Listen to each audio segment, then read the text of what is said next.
Friends, welcome back to YouTube channel economics आसान है। Guys, आज हम मैक्रो इकोनॉमिक्स का chapter number 7 aggregate demand related concepts को कंटिन्यू कर रहे हैं। इससे पहले हम पढ़ चुके हैं सेविंग फंक्शन क्या होता है। आज हम पढ़ने वाले types of propensity to save, जिसमें हम एपीएस को पढ़ेंगे। सो गाइज, स्टार्ट करते हैं आज की क्लास।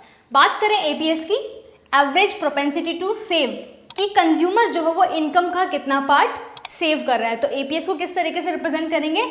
रेशियो होता है सेविंग अपॉन इनकम का। कैलकुलेट किस तरीके से करेंगे, एक बार स्केड्यूल के थ्रू देखते हैं। इनकम ले रही हूँ मैं 0, 100, 200, 300, 400। देन सेविंग हमारी क्या है? -40, -20, 0, 20, 40। क्योंकि सेविंग, हमने जब सेविंग फंक्शन पढ़ा था तो मैंने बताया था कि सेविंग क्या होती है? Negative, 0, then positive. नेगेटिव क्यों होती है? जीरो लेवल ऑफ इनकम पर जो है -40 आ रहा है ना, ये किस वजह से आ रहा है? क्योंकि जीरो लेवल ऑफ इनकम पर हमारा कंजम्पशन पॉजिटिव होता है, जो कि ऑटोनोमस कंजम्पशन कहलाता है, जिसको हम सी बार से रिप्रेजेंट करेंगे। तो वो कहाँ से मीट होगा? डिस सेविंग से। तो यहाँ पर हम इसको बोलेंगे -C बार। एपीएस को किस तरीके से फाइंड करेंगे? एपीएस क्या होता है? रेशो होता है सेविंग अपॉन इनकम का। तो देखो, फर्स्ट जो है हम डिटरमाइन नहीं कर सकते, क्योंकि -40 upon 0 can't determine. Then second की बात करें तो -20 अपॉन 100 क्या आ जाएगा? -0.20। देन 0 अपॉन 200 0 आ जाएगा APS. Then 20 upon 300 0.06। Then 40 upon 400 0.10। तो एपीएस को ध्यान से देखो, पहले कैसी है? नेगेटिव है, देन 0, देन पॉजिटिव। तो एपीएस क्या होता है? जैसे जैसे इनकम बढ़ती है वैसे वैसे एपीएस भी बढ़ता है। एपीएस और इनकम में कैसा रिलेशन है? पॉजिटिव। क्योंकि जब तक हमारा क्या है, देखो, जीरो कब आएगा? जब हमारा क्या हो जाएगा? ब्रेक इवन पॉइंट, मतलब इनकम इक्वल हो जाएगी कंजम्पशन के और सेविंग इक्वल हो जाएगी 0 के। तो before the break even point APS negative रहेगी। ऐसा क्यों? क्योंकि अभी कंजम्पशन ज़्यादा हो रहा है इनकम से, और ब्रेक इवन पॉइंट के बाद पॉजिटिव हो जाएगी। क्यों? क्योंकि इनकम ज़्यादा होगी कंजम्पशन से। समझ में आया? तो एपीएस जो है, जैसे जैसे इनकम बढ़ती है वैसे वैसे एपीएस भी बढ़ता है। ऐसा क्यों? क्योंकि पहले मैं कंजम्पशन ज़्यादा कर रही थी, फिर मैं कंजम्पशन इक्वल कर रही हूँ इनकम के, उसके बाद मैंने क्या कर दिया? सेविंग स्टार्ट कर दिया है। तो जैसे जैसे इनकम बढ़ती जाएगी वैसे वैसे सेविंग भी बढ़ती जाएगी, क्योंकि कंजम्पशन, जब मेरी बेसिक नीड्स सेटिस्फाई हो जाएंगी, वो एक पर्टिकुलर लेवल रीच करने के बाद मैं क्या करूँगी? सेविंग करना स्टार्ट कर दूँगी। समझ में आया? ग्राफिकली किस तरीके से रिप्रेजेंट करेंगे?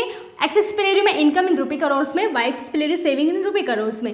ठीक है, सेविंग कर्व हमारा कैसा बनेगा? अपवर्ड स्लॉपिंग बनेगा। अपवर्ड स्लॉपिंग क्यों बनता है? क्योंकि देखो, एमपीसी कांस्टेंट रहता था 0.80 पे, और यहाँ पे चेंज कितना आ रहा है सेविंग में? 20। तो यहाँ पे हम नेक्स्ट क्लास में देखेंगे एमपीएस के बारे में। तो एमपीएस क्या रहेगा? 0.20। तो एमपीएस सेम है, कॉन्स्टेंट है। और एमपीएस क्या होगा? देखो, ये मैं बताऊंगी भी बाद में। एमपीसी प्लस एमपीएस जो है वो इक्वल होता है 1 के। तो एमपीसी को मैं बोल रही हूँ बी, तो मेरे को एमपीएस फाइंड करना है। तो एमपीएस कैसे निकालूंगी मैं? 1 - बी। तो एमपीएस क्या हो जाएगा? 1 - बी। और एमपीएस क्योंकि 0.20 कांस्टेंट रहेगा, इस वजह से जो हमारा सेविंग कर्व है वो अपवर्ड स्लॉपिंग तो बनेगा, क्योंकि जैसे जैसे इनकम बढ़ रही है वैसे वैसे सेविंग हम तो बढ़ रहा है, क्योंकि नेगेटिव से 0 देन पॉजिटिव आया है। बट जिस रेट से बढ़ रहा है वो कांस्टेंट है, हमेशा 20 का ही चेंज आ रहा है। समझ में आया? इसलिए अपवर्ड स्लॉपिंग के साथ साथ कांस्टेंट स्ट्रेट लाइन भी कर्व बनेगा। अब मेरे को एपीएस रिप्रेजेंट करना है, तो सेविंग कर्व पर कोई भी पॉइंट ले लो, जैसे कि मैंने ए पॉइंट लिया है, और इसको वाई एक्सिस और एक्स एक्सिस पे मीट कर दो। अब यहाँ पे हमें बस वैल्यू लिखनी है। एपीएस क्या होता है? सेविंग अपॉन इनकम का रेशियो होता है। तो हमारी सेविंग क्या है? OS1। इनकम क्या है? OY1। तो इस तरीके से हम एपीएस को ग्राफिकली रिप्रेजेंट करेंगे।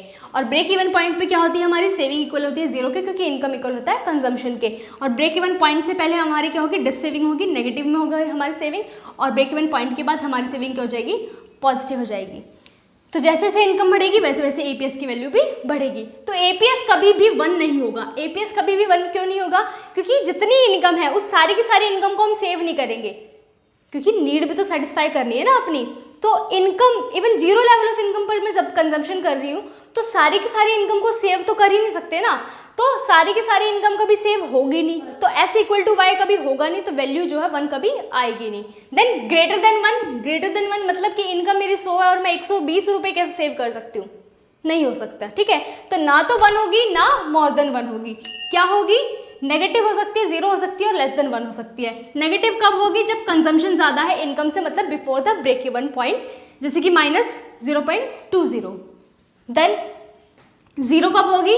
ब्रेक इवन पॉइंट पर, जब इनकम इक्वल है कंजम्पशन के और सेविंग इक्वल है 0 के। देन लेस देन 1 कब होगी? जब इनकम ज़्यादा है कंजम्पशन से after the break even point जैसे कि 0.06। ठीक है, तो अब बहुत अच्छे से क्लियर हो गया होगा एपीएस क्या होता है और एपीएस को किस तरीके से हम रिप्रेजेंट करेंगे ग्राफ के फॉर्म में, और एपीएस की वैल्यू कभी भी 1 या मोर देन 1 नहीं होगी। सो गाइज आज के लिए इतना ही, मिलते हैं नेक्स्ट क्लास में। Thank you.